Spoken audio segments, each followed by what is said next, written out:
สบายดีพ่อแม่พี่น้องกราบทักทายสบายดี FC เบิร์ดสุขุสุขคนเด้อยินดีต้อนรับเขาสู่ซองน้องตายซาร่าคือเก่าเนาะพี่น้องมื้อนี้เนาะก็คือว่าเนี่ยพี่น้องอันอีพ่อเนาะเจ็บหัวใจมื้อนี้พ่ออยากว่าเป็นซิปปลายเถื่อเนาะพี่น้องว่าคนเป็นโรคโมโหว่าเป็นโรคหัวใจจักบอกแต่ว่าเจ็บเวลาเครียดเราจะเจ็บเนาะมื้อนี้ก็คือกันเจ็บเป็นซิปเถื่อเนาะสิน้องตายสิพาไปหาหมอแล้วก็บ่ยอมไปพี่น้องน้องตายก็บ่เข้าใจแล้วคือกันเนาะตอนนี้เพิ่นก็นั่งค่ำแล้วก็บ่เมื่อเที่ยงน้องตายก็เป็นบัดพี่น้อง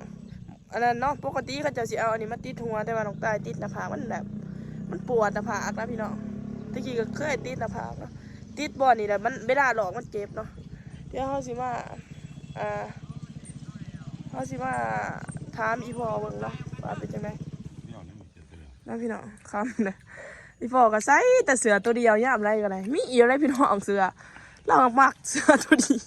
เสือตัวนี้เป็นเสือที่ครูบาผากมาให้แต่เมืองไทยเนาะแม่นบ่แม่นเนาะจะได้พ่อเจ็บมาเรื่อยพอเจ็บมันนี่เฮ็ดเวียกบ่ได้พี่น้องเอ้ย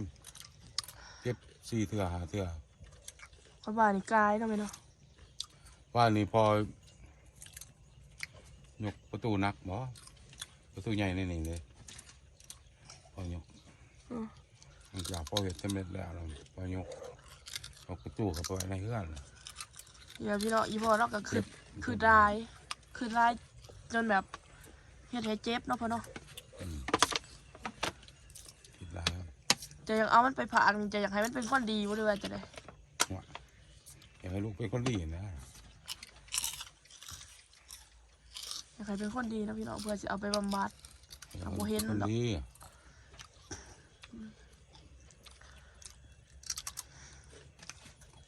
นี่ทางเลือกให้เป็น2 ทางเลือกแล้วเพิ่นสิเลือกทางไหนจักนะเพิ่นถ้าเพิ่นจะเป็นคนดีกะเพิ่นก็สิไปเห็นไหมถ้าเพิ่นบ่อยากเป็นคนดีแต่เพิ่นก็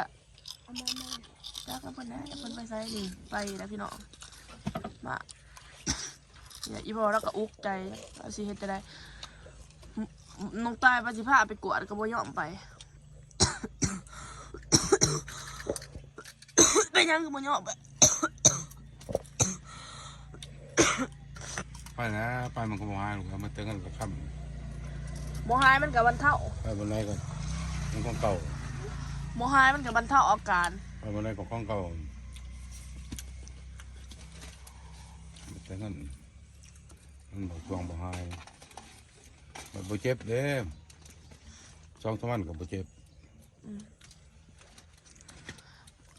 2 3 วันก็บ่เจ็บอยู่คันเจ้าสบายใจแต่ว่าอันนี้คันเจ้าคิดร้ายจังก็เจ็บคือเพิ่นว่าอันนี้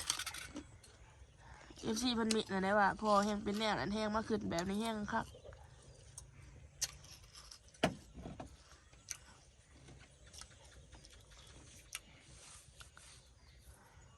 พี่น้องนี่แหละพ่อกันเลยนั่งไงสิเนี่ยนั่งขึ้นแนวนี่บดมือตรงนี้อีเมย์มันเจ็บมันปวดนี่แหละมันเจ็บมันปวดนี่แหละมันบ่สวงบ่หาย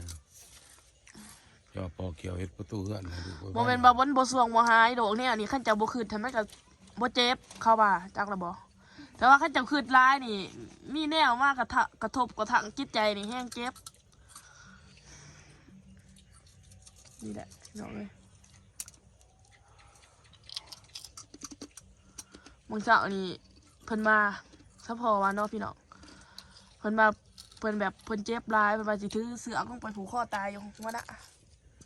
ไปคิดซะ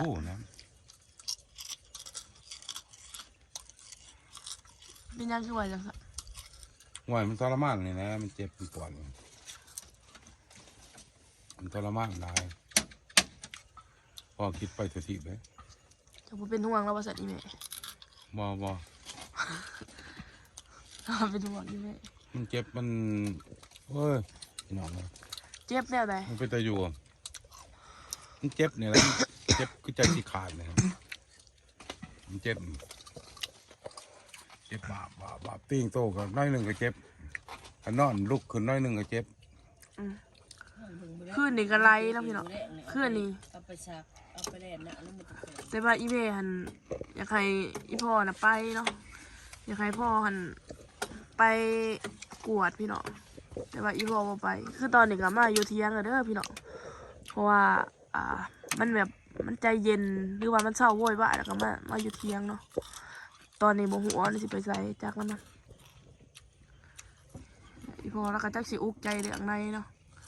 ลูกก็แบบโมเป็น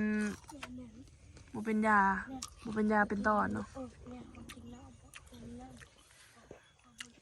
อาการเนี่ยหรือไพ่เคยเป็นนะพี่น้องอาการแบบ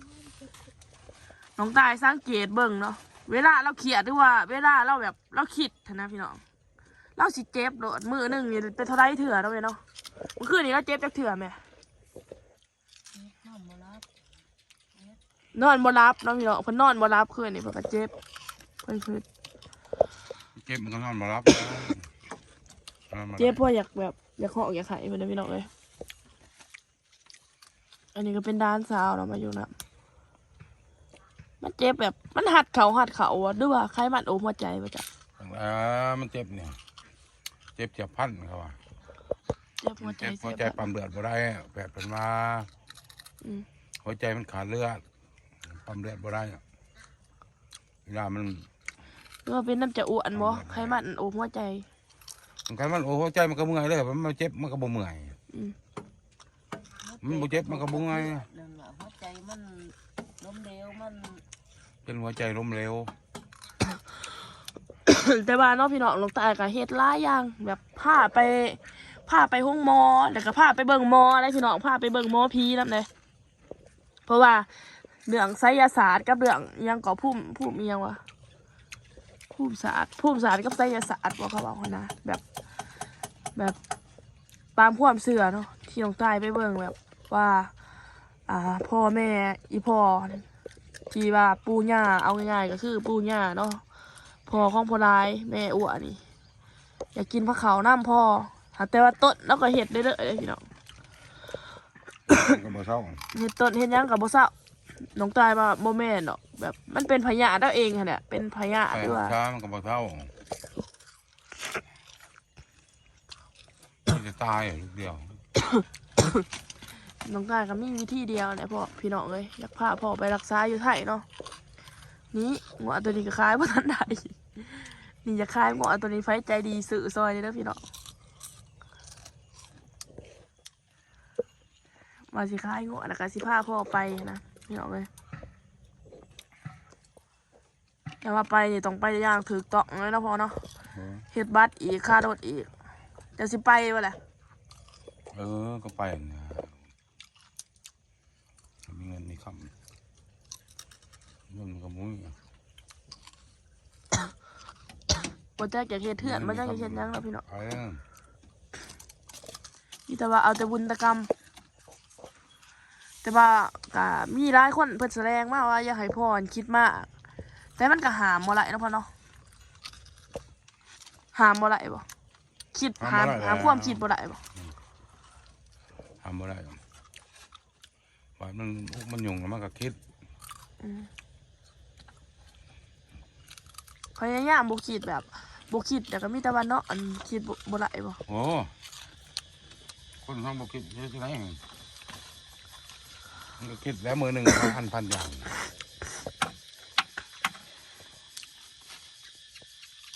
มีพี่น้องไพ่โทรศัพท์ต้องได้ก็รับไปแล้วมีแต่ว่าอยากมาอัปเดตเนาะ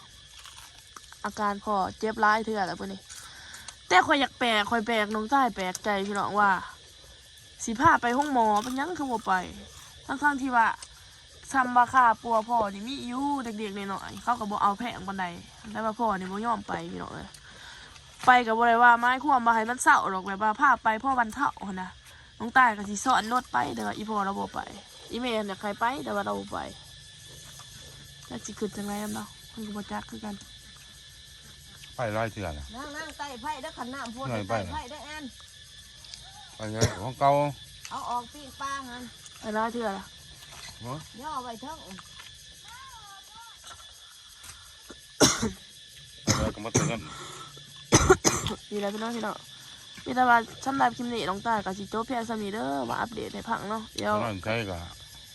สิอัปเดตให้พัง ฟัง เรื่อยๆอยู่หรอกไปหากินน้ำอุ่นก่อนไอพี่น้องเป็นบัดเป็นไอเนาะพอกันไว้คลิปหน้าเด้อขอบใจขอบคุณที่เขามาเป็นกำลังใจให้เนาะบ๊ายบาย